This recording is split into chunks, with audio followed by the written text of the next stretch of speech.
If you're a new TCG seller and you feel like you're putting in the hours, you're putting in the work, but you're just not seeing results, this video is for you. My #1 tip for how to grow your business, especially in the early stages, guys. It's simple, but most people completely ignore it.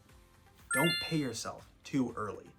Now, I've been selling trading card game products for the better part of a year and a half now, and it started out as a side hustle, something that I did just to fund my passion for the hobby, build new decks, and bling out some of my binders. But lately, I've been taking things a little bit more seriously, and if I could go back and give myself one piece of advice, this would be it. Reinvest your profits early on, Brandon. And I know that's not sexy advice, it's not flashy, it's not cool, it's not me swimming in a bathtub with $1 million like I thought I would be when I first started this thing. But let's do an example, okay? You start with $2,000. You take that, you buy a bunch of inventory, and then you flip that for 20% profit. That's pretty standard in this industry. So you've got your $2,000, slap 20 on top of that, and now we're at $2,400. Congratulations, you just made 400 bucks. That's nothing to scoff at, right? Now here's where people mess up. They take that 400 and they think, hey man, I'm gonna go treat myself. I'm gonna go out to a nice dinner. I'm gonna go get me some whistle tips.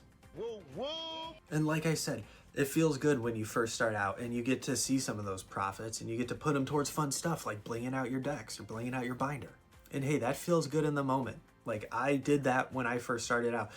Not the whistle tip thing, but I went out and I like blinged out some of my Magic the Gathering decks. I still have yet to get a whistle tip though.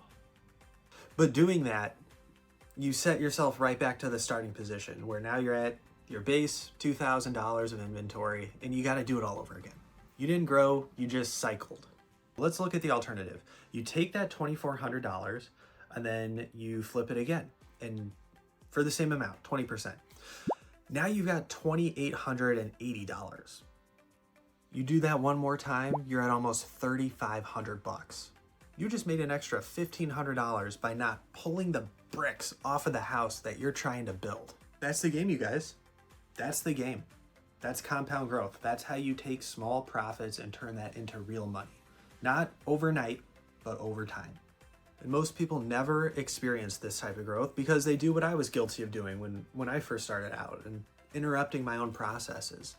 It's like you end up flipping the same inventory over and over and over again. And it feels like work and it feels like you're progressing towards something, but you're not scaling.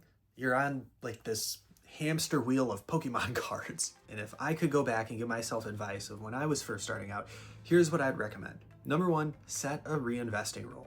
Reinvest 95 to 100% of your profits early on. Understandably, things happen and maybe you need to keep 5 to 10% in your bank account as like an emergency fund. But reinvest everything that you can early on. And as you continue growing, focus on increasing the quality of your inventory, not just getting 1 million sales. Like look at maybe doing a collection buyout where you can get some higher valued cards at just the same amount of margin, if not more. And measure your success by your inventory's value and what your sell-through rate is, rather than just the amount of cash that you have in your pocket right now. You can always pay yourself later down the road, but early on, especially early on, your business needs fuel. So short video today, guys, but listen, if you can stay disciplined like this and reinvest your profits, that is where things start to get interesting. And that's where you really start seeing growth. That's when you go from a businessman to, like Jay-Z said, I'm not a businessman, I'm a businessman. If you made it to the end and you didn't cringe at that, thank you. Look, if this helped you out or if this maybe gave you something to think about, let me know by just clicking that little thumbs up button down there or hitting that red button that says subscribe. That just lets me know that I'm doing something that you guys like seeing and that you want to stick around. So thank you guys for stopping by the Ice Age Vault today. We will see you next time. Now I gotta go make some salmon. Whoa, whoa.